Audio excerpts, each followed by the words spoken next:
10 tips for street photography. If you are a beginner who's just getting into the street photography, this video is especially for you. So without wasting any further time, let's go.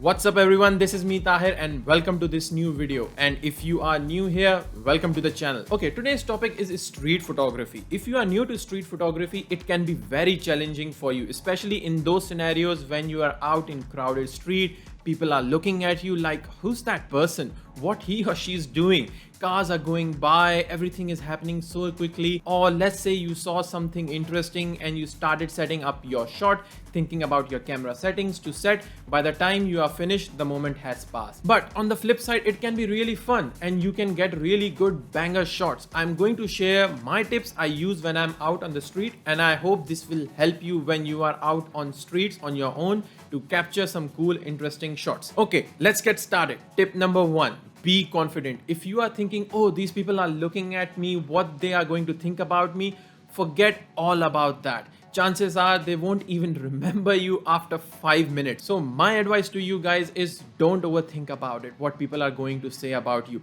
Just be confident and take that shot. If you are using a tripod, set up your tripod. Doesn't matter if you are standing in a crowded place. People will make way around you. Let them do it. You are standing on a public place and you're totally fine. Okay, it's time for tip number 2. This tip is in continuation of my first one. If you are still not confident shooting in a crowded street or during daytime, I would suggest start shooting at night. Since there will be less people at night after sunset, this would make you more comfortable and familiar with street photography. You are standing on a street with less people and you can focus on your camera technique, settings, etc. This is something I personally did when I started in street photography. In all honesty, I was not comfortable at all at first standing in a crowded street during daytime. So I used to go out at night to practice, to be more comfortable with my camera settings, the whole concept of street photography. And when I was comfortable, I started shooting in peak hours during daytime and I had no issues after that. Now it's time for tip number 3. Dial down your settings or set up your camera settings using the manual mode. Before you start taking pictures, look at your environment or weather condition and set up your camera settings accordingly if you are shooting in manual mode.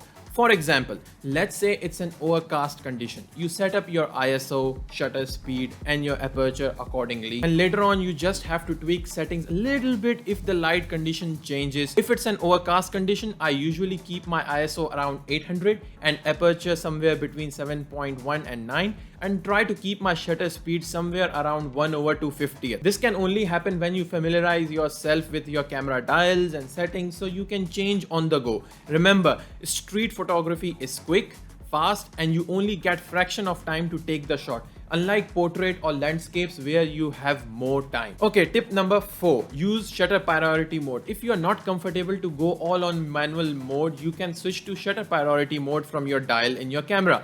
For me, that's the second best thing. You will just control the shutter speed and you will then decide how fast you want your shutter speed and what type of shot you need.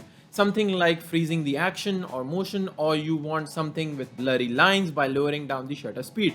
But remember, if you are lowering the shutter speed below the focal length of the lens you are using, chances are you will get camera shake. For example, you have 50mm lens and if you go, let's say 1/50th in shutter speed or less than 1/50th, you will get camera shake. So it'll be better to use tripod in this situation. Now, tip number 5. Try to use prime lenses such as 24mm, 35mm, 50mm or even 85mm.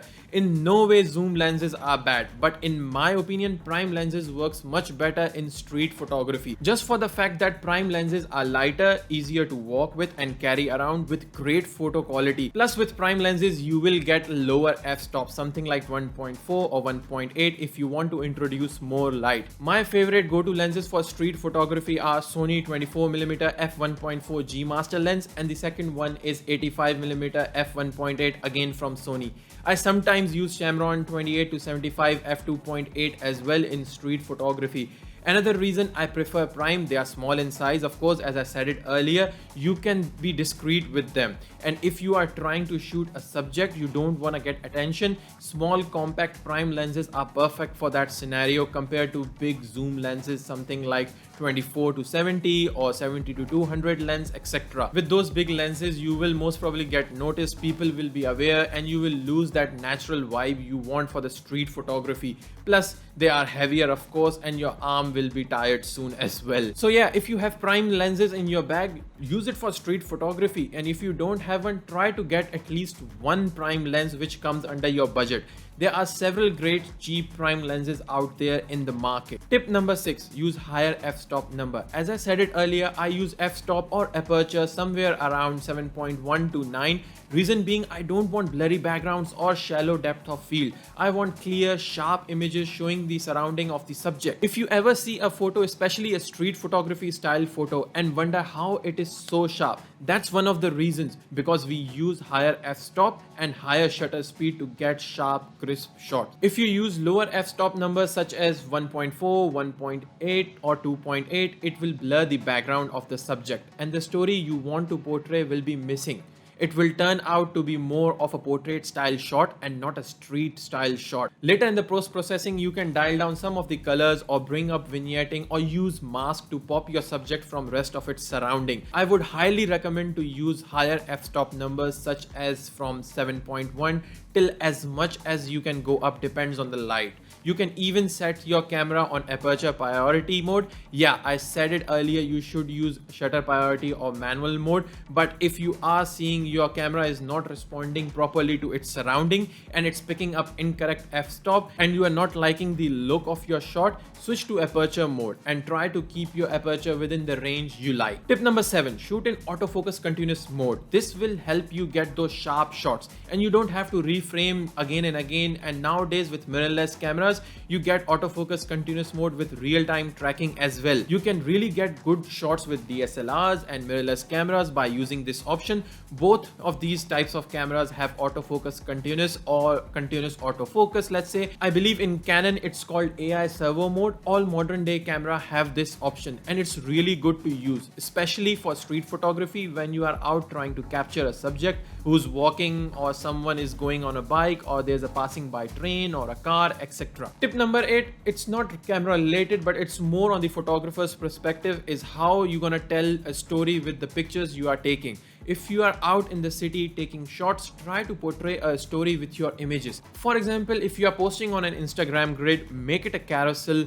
Tell a story, say you went out on a place and how you felt about it, and these are the shots you took, and try to convey those feelings, those emotions to the viewers or the person who is seeing your photos. Telling a story with photographs is difficult, but with practice you will master it. Some people are naturally gifted in it and some have to learn with practice. Like me, I practice a lot, like how to tell the story with photos, and in my honest opinion, I think I still need more practice to master this art. But when you do it right, you can immediately see the reaction of people either via likes or comments on Instagram or if they are with you on their faces. And that's a great feeling for a photographer, because as a photographer, you know you did it right. You have conveyed what you were trying to convey to your audience. Tip number 9, compose your shot in your head first. Before you hit the shutter button, think for a second how this shot will look. Visualize the final frame you want. Don't just go out and start taking pictures on blind spray. In the end, you will end up with hundreds of shots. Most of them will turn out useless because you didn't frame it properly or you didn't thought it through properly. So my advice is, before you hit that shutter button, take a deep breath, look at the scene, visualize the frame you want to go for, and make it sure your subject is in the center, or try to align it in the center and hit that shutter button. And if needed, crop your image in post-processing to make your subject the main point of interest, or bring it in the center. Try to remove the distractions if there are any in your shots. You can use several photo editing options which are available, and yes, it's totally fine to crop and post-process your images. Okay, time for the final tip, tip number 10. This is more on the informational side tip, and this question has been asked to me so many times, and that is it okay to shoot other people in public space without permission? So yeah, tip number 10, Know your rights. You have to check the law of the country or state or city you are living in. For example, I live in Sydney and according to the law, I am allowed to take pictures in public spaces even if there are people in it, as long as I'm not invading their personal or private space or holding the camera and standing right in front of their face. If you want that sort of shot, you should ask the permission from that person first. I guess that's the general rule everywhere in the world. But if I'm standing far away and the other person is standing in public space and happens to be in my shot, as long as the law of my country is concerned, I'm totally fine. So these are the 10 tips I wanted to share with you guys, especially for those who are starting street photography or just started street photography. I hope this video was informative for you and I would like to thank you for watching. Please don't forget to like and subscribe and hit that bell icon. I would really appreciate it. Until next time, this is me Tahir signing out. See ya.